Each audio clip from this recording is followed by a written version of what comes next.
Hello प्यारे विद्यार्थियों, आपका मेरे YouTube biology online channel biology by Vinod sir में स्वागत है। I Vinod Kumar, biology teacher from MGHM inter college महाराइटा।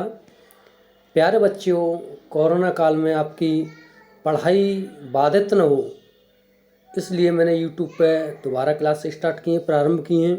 जो चैप्टर रह गए थे उनका अध्ययन करेंगे और कोरोना में आप उम्मीद करता हूँ परिवार के साथ घर पर रहें, सुरक्षित रहें, स्वस्थ रहें। और बच्चों, इस बीच आप जो है अपनी पढ़ाई का बिल्कुल आपका लॉस न होना चाहिए। पढ़ाई में कतई आपकी कमी न हो, और इसके लिए आप जो साथ साथ अध्ययन करें, स्टडी करें, NCERT किताब निकालें। इंटर का इस समय मैंने यूनिट 2 आनुवंशिकी और विकास, चैप्टर 4 वंशागत और विविधता के सिद्धांत का अध्ययन करेंगे। अपनी NCERT की किताब निकालें। बेटा, इस बार मैंने जो है यूट्यूब आपका जो वीडियो बनाया है वो लिखित में वीडियो ऐसा बनाया है जिससे आपको नोट्स भी मिले। और अधिकतर बच्चों को मैंने समस्या सुनी है कि सर यूनिट 2 जो है टफ है, यानी कठिन है। बेटा, वो चीज़ हमारे लिए टफ होती है जब तक वो हमारे समझ में नहीं आए। यदि हम पहले पढ़ें कि क्या पढ़ना है, फिर जा कर के उसे हम स्टडी करें एक बार।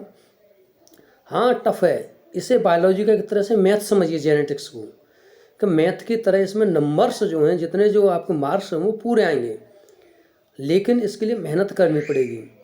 इसमें हम जल्दबाजी नहीं करेंगे, एक एक लाइन को बड़ी बारीकी से समझेंगे, अध्ययन करेंगे, कोई डाउट न रहे। क्योंकि आगे कुछ बच्चे हमारे स्टूडेंट, होनहार स्टूडेंट, आगे नीट की भी तैयारी करेंगे, कुछ डॉक्टर्स बनेंगे। इसलिए जो आपका जो कमी है, जो डर है कि ये यूनिट आपकी टफ है या ये चैप्टर टफ है, वो टफ ना आपको लगे, इसके लिए जो हम एक एक लाइन का अध्ययन करेंगे। NCERT का खासकर बेटा हम इसको पढ़ेंगे NCERT किताब के अनुसार। तो वंशागत और विविधता के सिद्धांत में जो हम मेंडलीय वंशागति को पहले देखते हैं कि आनुवांशिकी, मैं इसे बेटा दोनों में लैंग्वेज में समझाऊंगा, हिंदी में भी, साथ में इंग्लिश में भी बताता जाऊंगा, कि जिससे आप जो दोनों भाषा में समझें। आनुवांशिकी यानी जेनेटिक्स का जो अध्ययन था, वैज्ञानिक अध्ययन, सर्वप्रथम ग्रेगर जॉन मेंडल ने किया था। बेटा, मैं जो मैं इम्पोर्टेंट है मैं उनको अंडरलाइन भी करता गया हूँ कि किसने किया था। ग्रेगर जॉन मेंडल ने जो है सर्वप्रथम अध्ययन किया था, और इसलिए फादर ऑफ जेनेटिक्स, आनुवांशिकी का पिता ग्रेगर जॉन मेंडल को कहा गया। अब आता है कि फादर ऑफ मॉडर्न जेनेटिक्स, यानी आधुनिक जेनेटिक्स, आधुनिक आनुवांशिकी, मॉडर्न जेनेटिक्स देखेंगे बेटा, यानी आधुनिक आनुवांशिकी, ये है मॉडर्न जेनेटिक्स। यानी आधुनिक आनुवांशिकी का जो जनक थे वो कौन थे? वैटसन थे। वैटसन को कहा गया है फादर ऑफ एक्सपेरिमेंटल जेनेटिक्स, यानी प्रायोगिक आनुवांशिकी। प्रायोगिक आनुवांशिकी का जो जनक थे वो मॉर्गन थे। फादर ऑफ ह्यूमन जेनेटिक्स, यानी मानव आनुवांशिकी, जिन्होंने मानव आनुवांशिकी के बारे में अध्ययन किया और विस्तृत जानकारी थी, वो थे गेरोड। गेरोड जो थे ह्यूमन जेनेटिक्स कहलाई, फादर ऑफ ह्यूमन जेनेटिक्स। अब आगे बेटा हम पढ़ेंगे मेंडल के बारे में, कुछ ब्रीफ हिस्ट्री जानेंगे, जिससे कुछ क्वेश्चन पूछते हैं आगे, यानी क्वेश्चन किए जाते हैं कि मेंडल का जन्म सन 1822 में 22 जुलाई में माली परिवार में हुआ था। मेंडल ऑस्ट्रिया, जो ऑस्ट्रिया देश है, यानी ऑस्ट्रिया देश के ब्रून में मठ में, यानी एक पादरी थे। कौन थे बेटा? मठ में, मैंने अंडरलाइन किया है, इसे देखेंगे। जो कौन थे? मठ में एक पादरी थे, और पादरी थे। इसमें क्या है, मेंडल ने अपना प्रयोग, ये क्वेश्चन पूछता है कि मेंडल ने अपना प्रयोग किस पौधे पर किया। ध्यान से देखें बेटा, मेंडल ने जो था अपना प्रयोग मटर के पौधे पर किया था, ये क्लियर है। लेकिन मटर के पौधे पर किया था तो मटर कौन सी थी? मटर जो थी बेटा वो उद्यान मटर थी। कौन सी मटर थी? उद्यान मटर, जिसका बॉटनिकल नाम था पायसम सैटिवम था, बॉटनिकल नाम। और उद्यान मटर पर उन्होंने अपना प्रयोग किया था। कई मटर होती हैं और स्पीसीज होती हैं, लेकिन प्रयोग जो किया था वो उद्यान मटर पर किया था, पायसम सैटिवम। 1865 में आनुवंशिकी के सिद्धांतों 1865 में जो था मेंडल ने आनुवंशिकी सिद्धांतों का प्रतिपादन किया था। सन ध्यान रखें 1865 थी, 1865 में जेनेटिक्स प्रिंसिपल जो सिद्धांत थे आनुवंशिकी, वो सिद्धांत का प्रतिपादन 1865 में किया था। दुर्भाग्यवश उस समय डार्विन का विकास की ओर ध्यान था और इस वजह से आकर्षण डार्विन की वजह होने के कारण वैज्ञानिकों ने मेंडल के कार्य और नियमों को महत्व की ओर ध्यान नहीं दिया और मेंडल का यह कार्य 35 वर्षों तक उपेक्षित रहा। यानी मेंडल ने 1865 में अपना एक्सपेरिमेंट कर दिया, अपना जो एक्सपेरिमेंट किया मेंडल ने 1865 में। अब उसके बाद हुआ क्या बेटा कि उस समय ही जो था डार्विन का विकासवाद आया, विकास थ्योरी आई और विकास थ्योरी को ध्यान में रखते हुए वैज्ञानिकों ने मेंडल के कार्यों को नियमों को महत्व नहीं दिया। इस कारण मेंडल के जो नियम वो थे कार्य 35 वर्षों तक अपेक्षित रहे। यानी मेंडल के नियम एक असफलता का कारण भी यही बने, मेंडल के जो असफलता का कारण बने कि डार्विन का जो नियम था, डार्विन की आने से मेंडल जो थे अपने उसमें प्रयोग में बेटा असफल रहे। अब जो थे उधर क्या हुआ कि मेंडल के बारे में, मेंडल की असफलता के कारण रहे।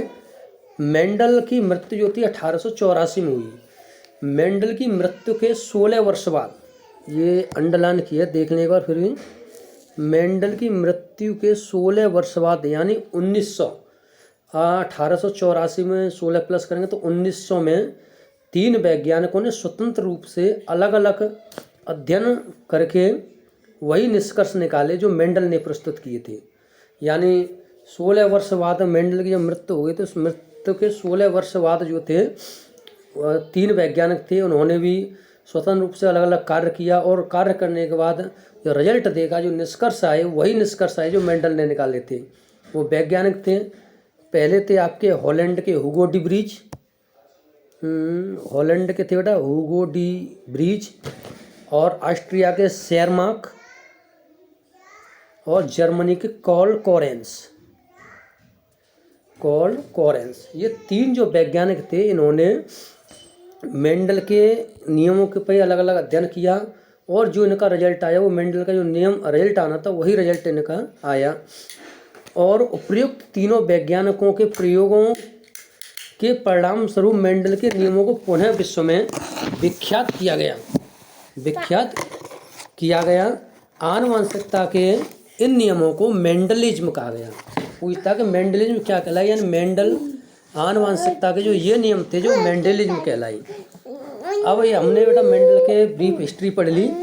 अब हम पढ़ेंगे आनुवंशिकता क्या थी, आनुवंशिक विशेषक या वंशागत लक्षण।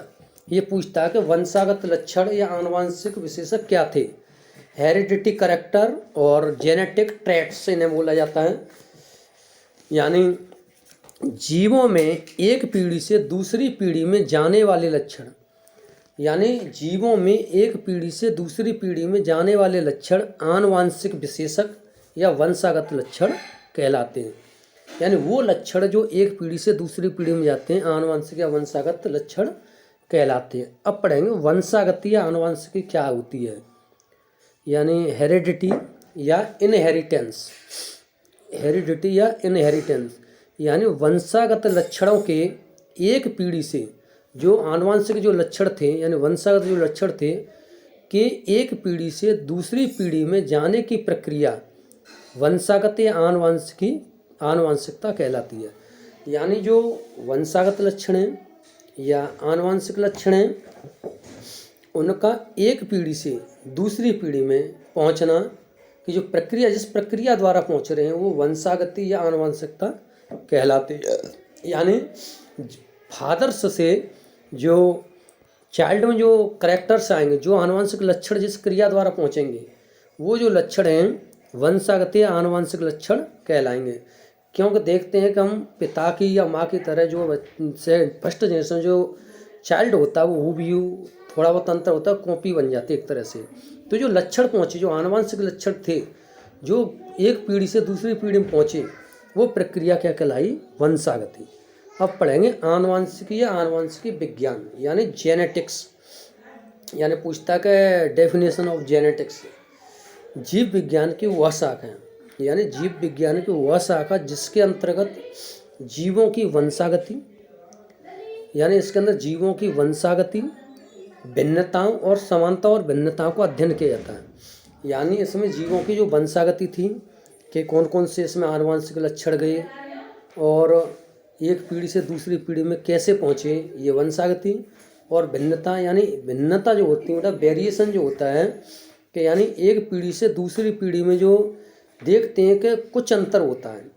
देखें कि कभी अंतर होगा कि बच्चे की नाक पिता की तरह नहीं है या कान नहीं है, तो जो ये आई वेरिएशन आई, जो भिन्नता आई, वो भिन्नता जो थी जीव विज्ञान की आनुवंशिकी में स्टडी की गई और इस भिन्नता के द्वारा ही एक नई स्पीसीज का अध्ययन किया जाता, उत्पत्ति होती है। तो डेफिनेशन क्या लिखेंगे जेनेटिक्स की कि जीव विज्ञान की वह शाखा जिसके अंतर्गत जीवों की वंशागति तथा भिन्नताओं का अध्ययन किया जाता है आनुवंशिकी कहलाती है। अब एक इम्पोर्टेंट बेटा कि जेनेटिक्स जो शब्द था, यानी जेनेटिक्स शब्द किसने दिया था? जेनेटिक्स जो शब्द था सर्वप्रथम बैटसन ने दिया था। बैटसन जो थे फादर ऑफ मॉडर्न जेनेटिक्स कहलाए थे। बैटसन को फादर ऑफ मॉडर्न जेनेटिक्स कहा गया। लेकिन जीन जो शब्द था वो जॉनसन ने दिया था। यानी डीएनए का खंड, गुणसूत्र डीएनए का जो खंड होता है जीन कहलाता है। जीन जो शब्द था सर्वप्रथम वैज्ञानिक जॉनसन ने दिया था। जॉनसन ने जो था जीन शब्द दिया था। जीन जो है एक पीढ़ी से दूसरी पीढ़ी में जो आनुवंशिक लक्षणों को ले जाते हैं। अब हम बेटा पढ़ेंगे, ये क्वेश्चन बनता है कि मेंडल की सफलता के, यानी मेंडल जो सफल हुए 16 वर्ष बाद, यानी 35 वर्ष तक अनपेक्षित रहा, 16 वर्ष बाद जो सफल हुए उनकी सफलता के क्या कारण थे जो मेंडल सफल हुए? मेंडल की सफलता के बेटा हम एक एक करके कारण पढ़ेंगे, यानी क्या कारण थे कि उनकी सफलता के कारण पढ़ेंगे। पहला जो कारण था वो था कि मेंडल ने एक समय में केवल एक ही लक्षण की वंशागति का अध्ययन किया। यानी मेंडल ने अपना जो एक्सपेरिमेंट जब किया मटर के पौधे पर, वो थी गार्डन पी उद्यान मटर पर जो प्रयोग किया था, एक समय में केवल एक ही लक्षण को वंशागत किया।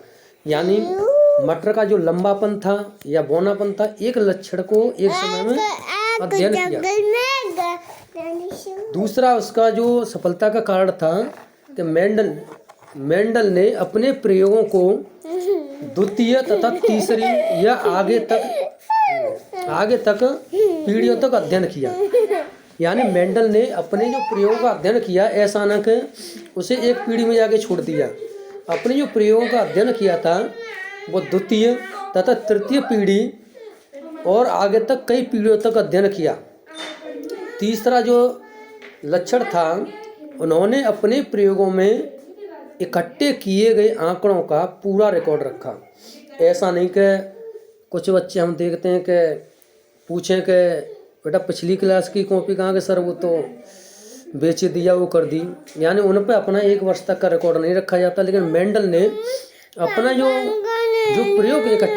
प्रयोग किए थे उनके आंकड़ों का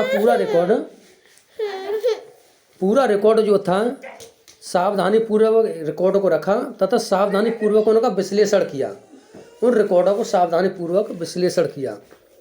चौथा इसका जो लक्षण है कि उन्होंने केवल ऐसे पौधों को चुना जो आनुवंशिक रूप से शुद्ध नस्ली थे। मेंडल ने यानी जो मटर का पौधा जो चुना था, यानी जो पौधा जो चुना उसको ऐसा चुना था कि जो जेनेटिक्स रूप से शुद्ध यानी प्योर प्लांट थे, यानी शुद्ध पौधा था। पांचवा जो लक्षण था वो था कि उन्होंने शुद्ध लक्षण वाले पौधों को वाटिका में अलग अलग क्यारियों में बोया था। यानी उनको जो था डिवाइड कर दिया कि कौन सा शुद्ध लक्षण है, कौन सा शुद्ध लक्षण है। जो शुद्ध लक्षण वाले जो पौधे थे उनको अलग अलग वाटिका में अलग अलग क्यारियों में बोया था। ये बेटा चैप्टर आपके हाई स्कूल में भी है, इंटर में है, और ये क्वेश्चन कई बार रिपीट होता पूछा जाता है कि मेंडल की सफलता के कारण क्या थे। हमने मेंडल की असफलता के कारण देखे कि यानी मेंडल ने जो अध्ययन किया था वो थोड़ा गणित का अध्ययन किया था। उस समय गणित का जो टफिकल बढ़ता था। दूसरा डार्विन का विकासवाद चल रहा था, इसलिए वो असफल रहे। लेकिन सफलता के कारण 4 नंबर में हाई स्कूल में पूछता है और आपके जो है इंटर में भी इसके पूछता है कि यानी मेंडल की सफलता के क्या कारण थे। अच्छी तरह से इसे हम याद करेंगे एक एक पॉइंट को, तो नंबर भी अच्छे आएंगे, क्योंकि आपके बोर्ड परीक्षा में नंबर अच्छे आने चाहिए। अब एक क्वेश्चन बनता है कि मैंने क्वेश्चन किया कि बच्चों मेंडल ने अपना प्रयोग किस पौधे पर किया। आपने जवाब दिया कि मटर के पौधे पर किया। कौन सा पौधा था? मटर जो था कौन सा था? उद्यान मटर, यानी पाइसम सैटिवम। लेकिन मैं क्वेश्चन करता हूँ कि मेंडल ने अपने प्रयोग के लिए मटर के पौधे को ही क्यों चुना। यानी मेंडल ने अपने प्रयोग के लिए किसी और पौधे को क्यों नहीं चुना? क्या कारण था कि मेंडल ने अपने प्रयोग के लिए जो था मटर के पौधे को ही चुना? तो इसके निम्न हमने कारण देखे। मेंडल ने जो मटर के पौधे को चुना तो उसके पीछे कई और लक्षण देखे। ये लक्षण हम देखते कौन कौन से थे। पहला लक्षण था कि मेंडल का पौधा, मटर का जो पौधा होता है वो 1 वर्षीय होता है। यानी मटर का पौधा जो होता है 1 वर्षीय होता है। इस कारण परिणाम के लिए जब कम समय में जल्दी हो जाएगा उसका, तो रिजल्ट के लिए हमें इंतजार नहीं करना पड़ेगा। तो इस कारण परिणाम के लिए लंबे समय का इंतजार नहीं करना पड़ा। यानी मेंडल ने मटर के पौधे पहले चुनने का कारण कि यानी कम समय 2 या 3 महीने मटर का पौधा हो जाता पूरी तरह से, तो उसमें रिजल्ट के लिए हमको लंबे समय का इंतजार नहीं करना पड़ा। दूसरा, मटर के पौधों की कई पीढ़ियों का अध्ययन करना संभव है। यानी हम मटर के पौधों की द्वितीय पीढ़ी, तृतीय पीढ़ियों को, यानी कई पीढ़ियों तक उसका अध्ययन कर सकते हैं। तीसरा जो लक्षण था वो था कि मटर का पौधा उभयलिंगी, यानी मटर का पौधा जो था उभयलिंगी होता है। अब बच्चे कहेंगे कि उभयलिंगी क्या होता है? तो मैंने बेटा पुष्प का अध्ययन कराया था। यानी ऐसा पुष्प, यानी जो इसका पुष्प जो होता है मटर के पौधे का वो उभयलिंगी होता है। यानी ऐसा पुष्प जिस पर नर जननांग और मादा जननांग दोनों जब एक ही पुष्प पर उपस्थित होते हैं तो वो उभयलिंगी कहलाता है। यानी नर जननांग यानी पुंकेसर और मादा जननांग यानी वर्तिका जो होता है, और एक ही पुष्प पर उपस्थित होते हैं। पुंकेसर और जायांग जो हैं ये स्त्री केसर भाग है। तो जो नर और मादा जननांग जो एक ही पुष्प पर जो उपस्थित होते हैं वो उभयलिंगी पुष्प कहलाता है। यानी मटर के पौधे का जो पुष्प पौधा था उसका पुष्प क्या था? उभयलिंगी था। चौथा जो करेक्टर था वो था कि स्वपरागण, मटर के पौधे में जो उभयलिंगी, जो पौधा उभयलिंगी होता है उसमें स्वपरागण हो जाता है। स्वपरागण के कारण मटर के पौधे समयुग्मी होते हैं। यानी उसके जो जीन बनते हैं वो समयुग्मी बनते हैं। स्वपरागण जो मटर के पौधे में कराया गया, इसके जो जीन बने पौधे जो समयुग्मी बने। अगला 5वां लक्षण, मटर के पौधे में बहुत ऐसे लक्षण मिलते हैं जो एक दूसरे से विश्वव्यापी, यानी एक दूसरे से तुलनात्मक थे। ये मटर के पौधे के जो लक्षण थे। अब मटर के पौधे में अलग से मेंडल ने 7 जोड़ी जो अल्टरनेट, यानी 7 जोड़ी लक्षण देखे थे कि क्या लक्षण थे मटर के पौधे में। वो 7 जोड़ी अलग अलग लक्षण थे। पहला था, ये लक्षण देखेंगे, प्रभावी और अप्रभावी 2 तरह से है। पहला बेटा जो लक्षण था कि तने की जो लंबाई थी, जो मटर का जो पौधा था उस तने की लंबाई, पहला था एक लंबापन यानी टॉल प्रभावी लक्षण, और बौनापन जो था वो था अप्रभावी लक्षण। दूसरा था पुष्प की स्थिति, यानी जो पुष्प था किस स्थिति में था। पहला था प्रभावी जो लक्षण था उसका था अक्षीय यानी एक्सियल था, और अप्रभावी था टर्मिनल यानी अग्रस्त आगे था। तीसरा जो करेक्टर देखेंगे, पुष्पों का रंग, जो पुष्प थे वो पर्पल कलर के थे। प्रभावी जो कलर थे पुष्प पर्पल कलर के यानी बैंगनी, और अप्रभावी जो थे वो वाइट कलर के थे यानी सफ़ेद कलर के। चौथा था फली का रंग, फली जो थी, फली का जो रूप था वो फली 2 प्रकार की थी। जो प्रभावी फली थी वो फूली हुई थी, फ्लैश्ड, और जो अप्रभावित थी वो संकीर्ण थी यानी श्रिंक, सुकड़ी हुई थी। 5वां था फली का रंग। जो बेटा फली का जो रंग था, जो ग्रीन कलर था वो प्रभावी लक्षण था। जो ग्रीन कलर जो था वो प्रभावी लक्षण था, और पीला जो येलो कलर था वो अप्रभावी लक्षण था। प्रभावी और अप्रभावी, प्रभावी लक्षण जो था ये उल्टा हो गया बेटा। प्रभावी लक्षण जो तो पीला रंग था, नहीं सॉरी, ये है आपका फली का रंग। फली का रंग जो प्रभावी था वो ग्रीन था और अप्रभावी जो था वो येलो था। अब देखेंगे बीज की आकृति, यानी जो मटर के पौधे का जो बीज था वो राउंड जो था वो प्रभावी लक्षण था, गोल गोल जो था प्रभावी था, और आपका जो झुर्रीदार रिंकल्ड जो था वो अप्रभावी लक्षण था। अब आता बीजों का रंग। जो बीजों का रंग जो था पीला, इसमें जस्ट उल्टा फली का रंग और बीजों का रंग। फली का रंग जो ग्रीन था वो प्रभावी था और येलो जो था वो अप्रभावी था। लेकिन बीजों का जब रंग आएगा तो इसका जस्ट उल्टा होगा। बीजों का रंग जो पीला था वो प्रभावी था और ग्रीन जो था वो अप्रभावी था। यानी जो मटर के ये जो 7 जो लक्षण थे, जो मेंडल ने जो अपने मटर के पौधे में 7 जो लक्षण देखे थे, विश्वव्यापी जो लक्षण थे अल्टरनेटिव, वो 7 ये लक्षण थे। तने की लंबाई, पुष्पों की स्थिति, नंबर 1 तने की लंबाई, नंबर 2 पुष्पों की स्थिति, नंबर 3 पुष्प का रंग, नंबर 4 फली का रूप, नंबर 5 फली का रंग, नंबर 6 बीज का आकृति, नंबर 7 यानी बीजों का रंग। ये हमने देखे। अब इसमें देख रहे हैं बेटा प्रभावी और अप्रभावी। कुछ बच्चे ये नहीं समझ पा रहे होंगे सर ये प्रभावी बता रहे हैं, कुछ अप्रभावी, ये है क्या था ये प्रभावी, क्या अप्रभावी था। यानी ये मेंडल की जो शब्दावली जी तो टर्मिनोलॉजी थी, उसका हम जब तक अध्ययन नहीं करेंगे, जब तक हम इसमें आगे कुछ समझ में नहीं आएगा। उसके लिए हम इसको ये जो शब्दावली थी जो मेंडल की, जो जेनेटिक्स आनुवंशिक की जो शब्दावली है उसका अध्ययन करेंगे। यानी मेंडल ने जब एक समयुग्मी पौधों के मध्य जो वो कराया, संकरण कराया, तो उसमें 2 प्रकार के लक्षण आए। यानी कुछ लक्षण छिप गए और कुछ लक्षण दिखाई दिए। जो लक्षण दिखाई दिए थे वो प्रभावी लक्षण कहलाए और जो लक्षण छिप गए थे वो अप्रभावी लक्षण कहलाए। अब अगले हम जो लेक्चर में, ये लेक्चर हमारा फर्स्ट है बेटा, ध्यान रखना, और लेक्चर 2 में जो हम आनुवंशिकी की शब्दावली का अध्ययन करेंगे।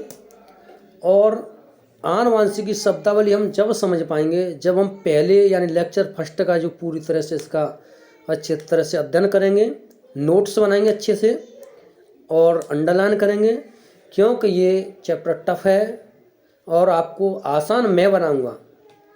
टफ जब तक रहेगा आपकी समझ में नहीं आएगा। अगर आसान बनाना है इस चैप्टर को तो पहले पढ़ के आइए, फिर मेरे साथ अध्ययन करिए, फिर जाने के बाद पढ़ने के बाद उसे कॉपी पर लिखिए, 2 बार उसे फिर रिपीट करिए, अध्ययन करिए, तो एक बार ये आपकी ज़रूर समझ में आएगा और फिर ये आपके जो है बहुत आपको आसान लगने लगेगा और इसमें जो है नंबर आपके अच्छे आएंगे, क्योंकि आपके बोर्ड परीक्षा में अच्छे नंबर आने चाहिए।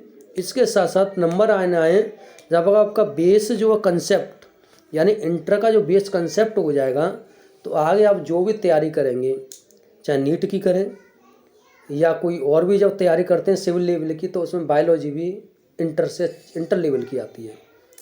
जब हम तैयारी करेंगे तो अगर हमारा बेस मजबूत है, चाहे हम सिविल की करें, तो हमारे क्वेश्चन सही होंगे।